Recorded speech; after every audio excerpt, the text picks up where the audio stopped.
Okay आज हम Bhagavad Gita chapter 13 nature the enjoyer and consciousness के श्लोक 8 to 12 एक क्लब किया हुआ श्लोक है, उसको कवर करेंगे। रोज की तरह पहले मैं संस्कृत में श्लोक को पढ़ूंगी, उसके इंग्लिश ट्रांसलेशन को देखेंगे और मीनिंग को समझेंगे। हो सकता है कि पूरा एक ही वीडियो में पूरा कंप्लीट ना हो, तो जितना आज हो पाएगा उतना करेंगे, फिर अगर लगे तो फिर दूसरा दिन आधा करेंगे, ठीक है। सो चलिए शुरू करते हैं। अमनितवाम अदम्भितवाम अहिंसा क्षान्तिरर्जवाम आचार्योपासनां शौचां स्थैर्याम् आत्मा विनिग्रहा इन्द्रियार्थेषु वैराग्यम् अनहनकरा इव च जन्मा मृत्युजरा व्याधि दुःखा दोषानुदर्शनाम् असक्तिरनभिस्त वनगा पुत्रधरा गृहादिषु नित्यां च समाचित्तत्वां स्तनिस्तोपपतिषु मयि चनन्या योगेण भक्तिर् अव्याभिचरिणी विविक्तदेशा सेवित्वाम् अरतिर्जाना संसरी अधयत्मा ज्ञाना नित्यात्वां तत्वा ज्ञानैधा दर्शनाम् इताज ज्ञानाम् इति प्रोक्ताम् अज्ञानानां यदतोऽन्यथा।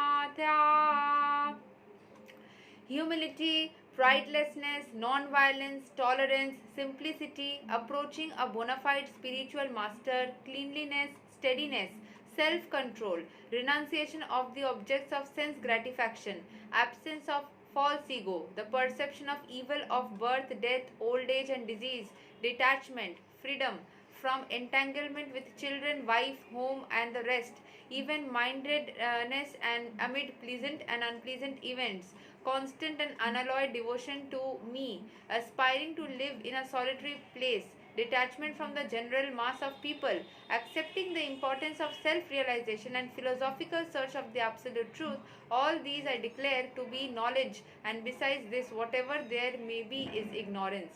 तो भगवान श्री कृष्ण बोल रहे हैं कि कैसे आप भगवान से करीब जा सकते हो जबकि आपके अंदर हम्बल नेचर होगा, आपके अंदर प्राइड नहीं होगी, आप झमेला नहीं करोगे, नॉन वायलेंस को फॉलो करते होंगे, टॉलरेंस, किसी ने अगर तुमको आके गाली दे दी तो तुमने जवाब नहीं दिया, तुमने बोला ठीक है thank you Hare Krishna. Simplicity, simple तरीके से रहते हो, बहुत ज़्यादा ताम झाम नहीं करते हो।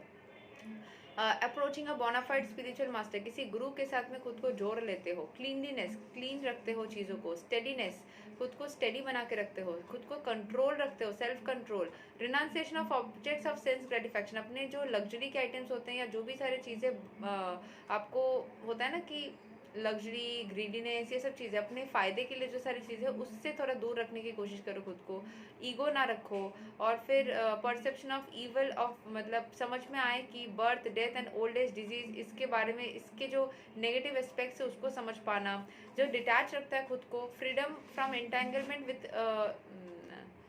Children, wife, home and the rest, मतलब जो बच्चे, फिर अपने पति पत्नी, घर, इन सब से खुद को फ्री रखता है।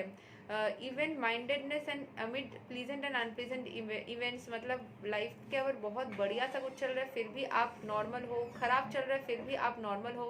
Constant and unalloyed devotion to me, भगवान के प्रति अगर आप कॉन्स्टेंटली किसी भी तरीके से अनडिस्ट्रैक्टेड डिवोशन को रखते हो। कॉन्स्टेंट, अच्छा, aspiring to live in solitary place, अकेले रहना मतलब कर पाते हो, अकेला रह पाते हो। Detachment from general mass of people, normal लोगों से खुद को डिटैच रख पाते हो। Accepting the importance of self realization, अपने अंदर की रियलाइजेशन को कितना इम्पोर्टेंट है उस चीज़ को एक्सेप्ट कर पाते हो। Philosophical search of absolute truth, जो परम ईश्वर है उनको खोजने की इच्छा रखते हो। ये जो चीज़ें करते हैं इनको नॉलेज, इन के अंदर नॉलेज होती है, भगवान इन सब चीज़ों को रखते हुए जो इंसान आगे बढ़ता है उसको बहुत पसंद भी करते हैं।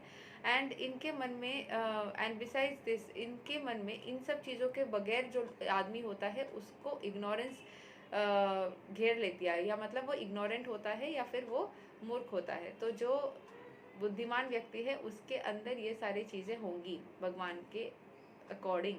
तो आज बस हमने संस्कृत श्लोक को पढ़ा और उसके इंग्लिश ट्रांसलेशन को बस पढ़ा। मीनिंग जो है हम रोज़ थोड़ा थोड़ा पढ़ेंगे क्योंकि ये काफ़ी लंबा मीनिंग जो है बड़ा है, 1 2 3 4 5 6 ऑलमोस्ट 5 to 6 पेजेस के हैं। तो मीनिंग हम रोज़ रोज़ एक एक पेज करके कवर करेंगे। हो सकता है कि कभी सुबह कभी रात को हम पढ़ेंगे, ऐसा नहीं है कुछ। इट वॉज नहीं, this is 8th to 12th club किया हुआ श्लोक, एक साथ में ही सब कुछ है। ये पूरा ही श्लोक को 8 to 12 बोला जा रहा है। इसके एक्सप्लेनेशन को हम थोड़ा थोड़ा करके करेंगे, जैसे सुबह थोड़ा पढ़ लिया, रात को पढ़ लिया, बीच में कभी दोपहर में टाइम मिलेगा तब, तो थोड़ा थोड़ा करके इसको हम कवर कर लेंगे।